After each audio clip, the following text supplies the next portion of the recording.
السلام عليكم، مرحبا بكم اليوم في قناتي على اليوتيوب غانو كويزين. ان شاء الله تكونوا كامل بخير. كما تشوفوا الوصفه تاع نهار اليوم كما راكم تشوفوا اليوم جيتكم بهذه الوصفه تاع بيتزا في المقله اللي كنت حطيتها البارح في الانستغرام وفي تيك توك، واليوم قلت نعاود نحطها لكم بطريقه مفصله في قناتي على اليوتيوب. بيتزا سهله ماهله ما تديلكمش كامل الوقت، بطريقه خفيفه غير في المقله، معناتها تسحقوا غير المقله سهله ماهله كما قلت لكم، وانتم على حسب واش متوفر عندكم واش راكم حابين ديروا فيها. على بالي لو كان تجربوها رايحين تعاودوها كما راكم تشوفوا فيها غير صوص طوماط حاجات خفاف في المقله وانتم فريتوها كما قلت لكم.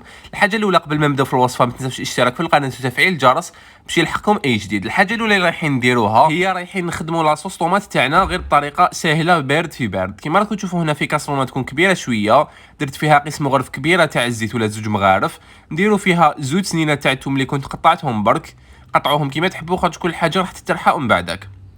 زوج سنينات تاع الثوم، هنا عندي نص حبه تاع بصل اللي كنت قطعتها مكعبات، وهنا عندي 3 حبات طوماطيش كبار اللي كنت قطعتهم هكذا. واش ندير معاهم؟ ندير معاهم توابل اللي هي فلفل الكحل، شويه تاع الملح برك، وهنا اللي عنده زعتره يدير معاها زعتره. انا خليت زعتره كانت عندي زعتره بودر نديرها في الاخر كامل كي نرحيها. هنايا درت معاها ملعقه صغيره تاع طوماطيش تاع الباطا كما راكم تشوفوا هنا، وحركت كلش معناتها كما قلت لكم بارد في بارد، خلطوا كلش. ودرت هنا معاها قيس زوج مغارف كبار تاع الماء، ما تكثروش بزاف خاطر كيما على بالكم طوماطيش تطلق الماء تاعها. نخلطهم مليح هكذا ونديرهم فوق النار على نار تكون متوسطه، ونغلق عليهم ونخليهم حتى وين يطيب كلش، حتى طيب هذيك الطوماطيش وطيب هذاك البصل. هنا كما راكم تشوفوا درت لها نص ملعقه صغيره تاع زعتره بودر، ونجي نرحي كلش.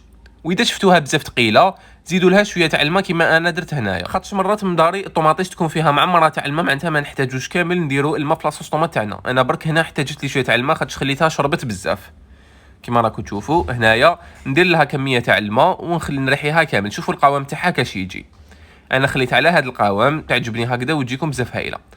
حطوها بجيه ودوكا نروحو نخدموا لاباط تاعنا اللي بزاف سهله. في ريسيبيون اللي رايحين نديرو كاس تاع الحليب دافي، انا الكاس تاعي اللي استخدمته هنا يحمل 250 مليلتر، وتقدروا ديروا اي كاس يكون متوفر عندكم يكون كبير شويه الحجم تاعو، كما انا هذا يرفد لي 250 مليلتر. درت كاس تاع حليب دافي، نص كاس تاع الماء دافي، زدت معاهم ملعقه كبيره تاع خميره الخبز وملعقه كبيره تاع السكر اللي راح تعاون لنا الخميره باش تخمر لنا مليح. بعدها نجيب الفوي تاعي ونخلط كامل المكونات هادو حتى وين يتمزج لنا مليح هذيك الخميره تذوب لنا مليح في هذاك الحليب كما راكم تشوفوا بهذه الطريقه. نجي ندير لهم ملعقه صغيره تاع خميره الحلوه وملعقه صغيره تاع الملح. هنايا نورمال معناتها عادي كفتنا خلطنا الخميره معناتها برك ما تحطوهاش معاها في الاول، كي تحركوا كلش مليح باش تحطوا الملح. هنا نكمل غير بالفوي كما راكم تشوفوا حتى وين يتمزجوا لنا كامل المكونات هادو الاولين باش نبداو نضيفوا في الفرينه تاعنا. هنا الحاجه الاولى اللي راح نديرها بنفس الكاس اللي درنا به الحليب، نديروا الكاس الاول تاع الفرينه ونزيدوا نديروا معاه الزيت. الزيت هنايا درت 4 مغارف كبار تاع الزيت اللي تقدروا تعوضوهم بزيت الزيتون، ولا كيما انا هنا درت زيت معناتها الزيت العاديه زيت المائده. هنا نخلط كلش بالفوي، بداو غير بالفوي بلا ما تخلطوا يديكم باش ما يتغنجقوش ديريكتومون يديكم، ديروا غير بالفوي. هنا نحركوا الكاس الاول مليح هذاك غير بالفوي هكذا، ولا تقدروا ديروها في البيتنا برك. هاي كميه صغيره برك بيتزا المقله ما حش تجيكم كميه كبيره، دوك نقول لكم شحال تخرج لكم من حبه. هنا زدت الكاس الثاني تاع الفارينه كما قلت لكم بنفس الكاس اللي خدمنا به الحليب، كملوا به مع الفارينه غير بالفوي راني هنايا. ومن بعدك هنا نجيب الكاس الثالث نبدا نضيف فيه غير بشويه، وميمتو راني نخلط بيدي. هنا ندخل يدي كما راكم تشوفوا، انا دات لي هنا الكاس الثالث درتو كامل، دوك نديرو معاكم كامل كما راكم تشوفوا هنا. ندخلوه مليح في لاباط باش نروح نجيب الكاس الرابع. الكاس الرابع انا هنا ما درتوش كامل، درت غير نصو، معناتها جاتني 3 كيسان ونص تاع الفارينه، معناتها العجينه تاعي دات لي 3 كيسان ونص تاع الفارينه. وراح نعاود نكتب لكم كامل المقادير تحت في صندوق الوصف.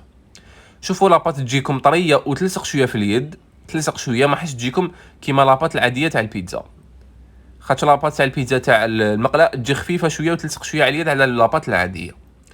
هنا نحكم العجينه تاعي كما راكم تشوفوا وريت لكم القوام تاعها، ونعجنها حوالي 5 دقائق غير في البلان دو طرافاي كما راكم تشوفوا هكذا. نعجنوها مليح حتى وين يولي لنا القوام تاعها. شوفوا كش تولي ليس هكذا، شوفوا شحال تجي طريه وخفيفه لاباط تاعنا. نجيبوا الريسيبيون نحطوا فيه لاباط تاعنا ونغطوها بابي فيلم ونخلوها تخمر. هنا المده اللي تخمر لنا فيها العجينه تدي لنا نص ساعه من الاختمار. خلوها تخمر بعقلها كما على بالكم الوقت شويه سخانه راهي هاد اليامات، معناتها خلوها تخمر بعقلها نص ساعه وانتم فريتوها. هنا بعد ما تخمر لنا لاباط تاعي نديغازيوها كيما راكم تشوفوا هنا خليتها نص ساعه، بعدها ديغازيتها ونحطها في بلان دو طرافاي باش نقسمها. هاد العجينه اللي درتها لكم انا اليوم تخرج لكم من 5 حبات حتى ل 6 حبات. دوكا على حساب المقله تاعكم شحال ترفد ولا غطاء اسكي كبير ولا صغير. دوكا تما تقدروا ديروهم دي ميني بيتزا صغار. هنا قطعتهم انا جاوني 6 حبات كيما راكم تشوفوا هنايا، كورتهم هكذا غير كوروهم مليح باش تعطوهم لا فورم تاع الشكل الدائري باش نبداو نخدموا بهم. نبداو نخدموا بالحبه الاولى، دائما نستخدموا شويه تاع الفرينه، ما تكثروش بزاف الفرينه. نبدا نحل فيهم بالحله، نحلوهم بهذه الطريقه معناتها من جهه زيدوا من جهه واحده اخرى باش تقعد لكم شكل دائري اللي رانا نحبوه كامل حنايا تخرج لنا به البيتزا تاعنا. ودوك نوري لكم السمك تاع البيتزا، معناتها ما تجيش خشينه بزاف هاد البيتزا، سيو رقوها خاطرش من بعدك راح تتنفخ لكم شويه في المقله. دوك نوري لكم السمك تاعها هنايا كيما راكم تشوفوا، هاوليك السمك تاعها